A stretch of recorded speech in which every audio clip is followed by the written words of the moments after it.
नमस्कार, फाइटर समाचार में आपका स्वागत है। पेश आज 24 मार्च शाम 7 बजे राजस्थान की खास खबरें।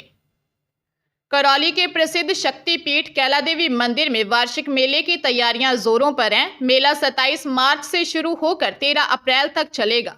श्रद्धालुओं की भीड़ अधिक होने पर मेले की अवधि बढ़ाई जा सकती है। मंदिर प्रांगण में व्यवस्थाओं को दुरुस्त करने का काम युद्ध स्तर पर चल रहा है। मंदिर ट्रस्ट और प्रशासन श्रद्धालुओं की सुविधा के लिए पेयजल, सफाई और सुरक्षा की व्यवस्था कर रहे हैं। हिंडौन सिटी से कैला देवी तक सैकड़ों भंडारों का आयोजन किया जा रहा है। भंडारों में पदयात्रियों को चाय, नाश्ता, ठंडा पेयजल और साउथ इंडियन व्यंजनों सहित विभिन्न प्रकार का भोजन उपलब्ध करवाया जाएगा। कुछ भंडारे आज शुरू हो गए हैं, जबकि अन्य कल से शुरू होंगे। सभी भंडारे 30 मार्च तक चलेंगे। करौली, मध्य प्रदेश, उत्तर प्रदेश सहित कई राज्यों से माता के भक्त मेले में पहुंचने लगे हैं। श्रद्धालुओं के लिए अभी आवश्यक प्रबंध किए जा रहे हैं।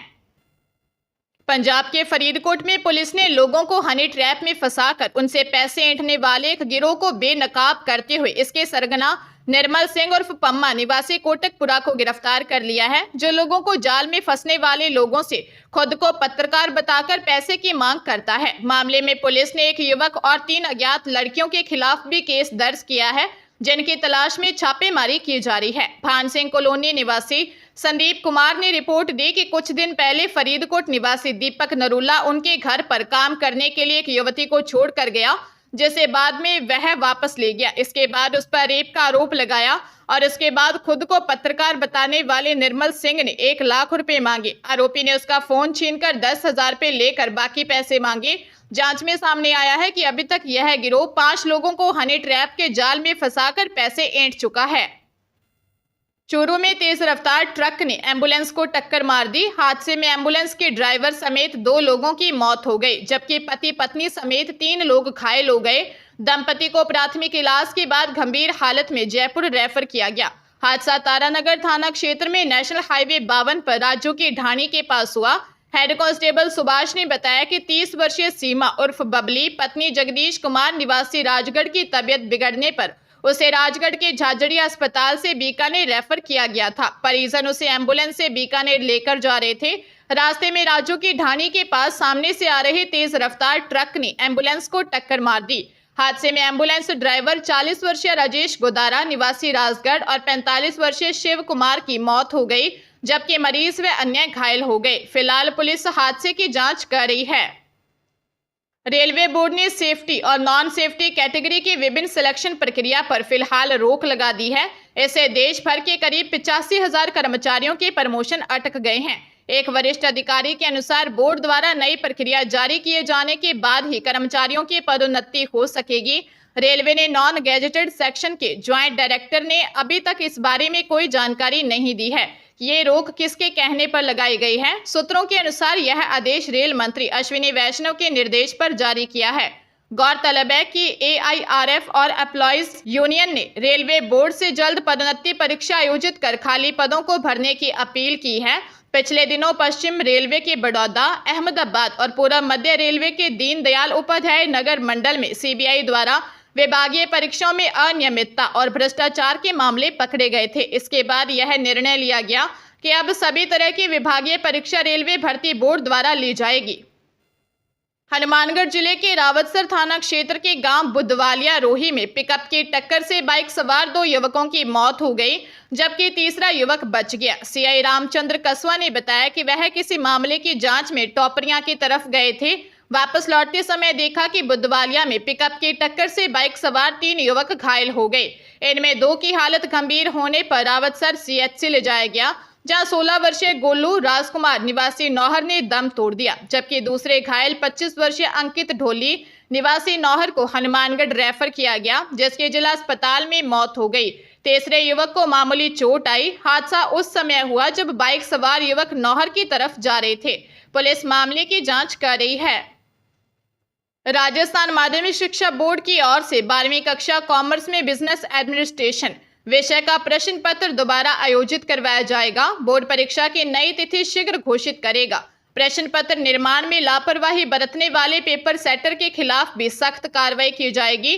बोर्ड सचिव कैलाश चंद्र शर्मा ने बताया कि 22 मार्च को राजस्थान माध्यमिक शिक्षा बोर्ड की 12वीं कक्षा वाणिज्य वर्ग में बिजनेस एडमिनिस्ट्रेशन का पेपर था। जानकारी में आया कि प्रश्न पत्र बनाने वाले पेपर सेटर की लापरवाही से प्रश्न पत्र पूर्व के वर्षों की भांति बन गया। बोर्ड प्रशासन ने इस लापरवाही को गंभीरता से लेते हुए 12वीं कॉमर्स के बिजनेस एडमिनिस्ट्रेशन का पेपर दोबारा कराने का निर्णय लिया है।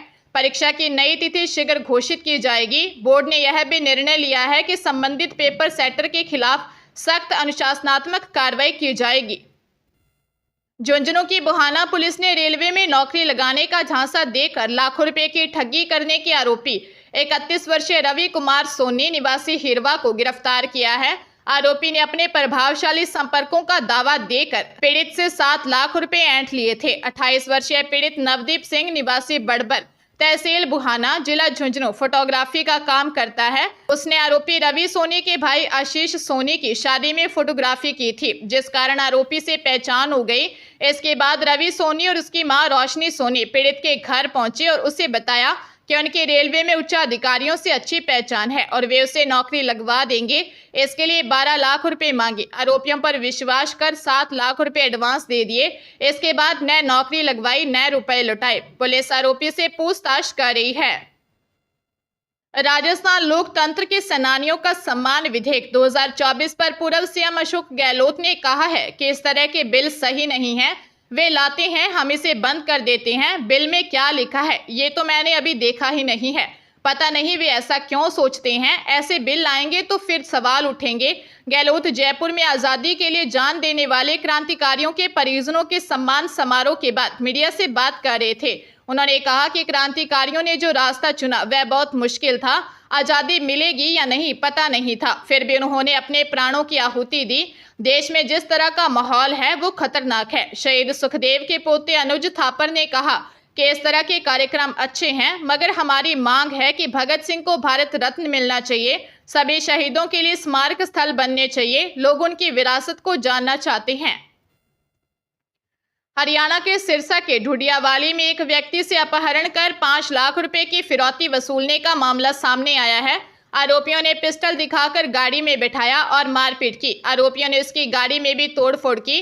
पुलिस ने मामले में 6 नामजद समेत 11 लोगों के खिलाफ मामला दर्ज किया है। जीवानगर चौकी प्रभारी पृथ्वी सिंह के अनुसार पीड़ित दुर्गा दास ने रिपोर्ट दी कि वह चक्का गांव का रहने वाला है और ढूडियावाली में स्कूल और प्रॉपर्टी का काम करता है। जयवीर धानक और सुनील कुमार से उसकी मुलाकात विकास राणा, राहुल शेख और यशपाल योगी से यूएसडीटी खरीदने के लिए करवाई थी। 12 मार्च 2025 को विकास राणा ने दुर्गा दास के खाते में 7,40,000 रुपए जमा करवाए। यूएसडीटी न मिलने पर दुर्गा दास ने 13 मार्च को 4 लाख रुपए और 15 मार्च को 40,000 रुपए विकास राणा के खाते में वापस किए। इसके बाद 3 लाख रुपए बकाया रह गए। 21 मार्च को दुर्गा दास जयवीर की पन्नी वाली छोड़ने जा रहा था, तब उसका अपहरण कर फिरौती वसूली गई। राजस्थान में फिर से हीट वेव चलने लगी है। अधिकतम तापमान 40 के पार पहुंच गया है। बाड़मेर, जोधपुर, जैसलमेर, चित्तौड़गढ़ जैसे जिलों में अभी से गर्मी परेशान करने लगी है। उधर मौसम विभाग ने 26 मार्च को बदलाव के संकेत दिए हैं। प्रदेश में एक नया पश्चिमी विक्षोभ सक्रिय होगा। इससे कुछ इलाकों में मामूली बारिश होने की संभावना है। इससे गर्मी से थोड़ी राहत मिल सकती है। 23 मार्च को प्रदेश के अधिकतम तापमान में 1 से 3.6 डिग्री सेल्सियस तक की बढ़ोतरी हुई है। इसके बाद बाड़मेर का अधिकतम तापमान 40 डिग्री सेल्सियस को पार कर गया। मौसम विभाग के अनुसार अगले 48 घंटों तक प्रदेश का मौसम शुष्क रहेगा। इससे तापमान में 2 डिग्री सेल्सियस तक की बढ़ोतरी हो सकती है। जयपुर मौसम विज्ञान केंद्र के निदेशक राधेश्याम शर्मा ने बताया कि 26 मार्च को कुछ इलाकों में मामूली बारिश हो सकती है। इससे न्यूनतम तापमान में 1 से 2 डिग्री सेल्सियस तक की गिरावट के आसार हैं। बीकानेर जिले के मुक्ता प्रसाद नगर क्षेत्र में हुई लूट में बदमाशों ने जिस पिस्टल के दम पर डराया धमकाया था, दरअसल वो पिस्टल नहीं बल्कि गैस चूल्हा जलाने वाला लाइटर था। पुलिस ने 8 लाख रुपए लूट में काम ली गई बाइक और इस लाइटर को बरामद किया है। थानाधिकारी धीरेन्द्र सिंह शेखावत ने बताया कि लूट के इस मामले में गिरफ्तार दोनों युवकों से बरामदगी हो गई है। ये राशि परिवादी मोहम्मद साजिद अपने बकाया ऋण को जमा कराने के लिए परिचितों से एकत्र करके लाया था, जैसे 2 बदमाशों ने मिलकर लूट लिया। इस मामले में गिरफ्तार रामपुरा बस्ती निवासी सिमरान कायम खानी और समीर कायम खानी से बरामदगी की गई है। इन्होंने एक पिस्टल नुमा लाइटर से डरा धमकाकर साजिद से रुपयों की लूट की थी। मामले में एक आरोपी गुलफाम की तलाश की जा रही है।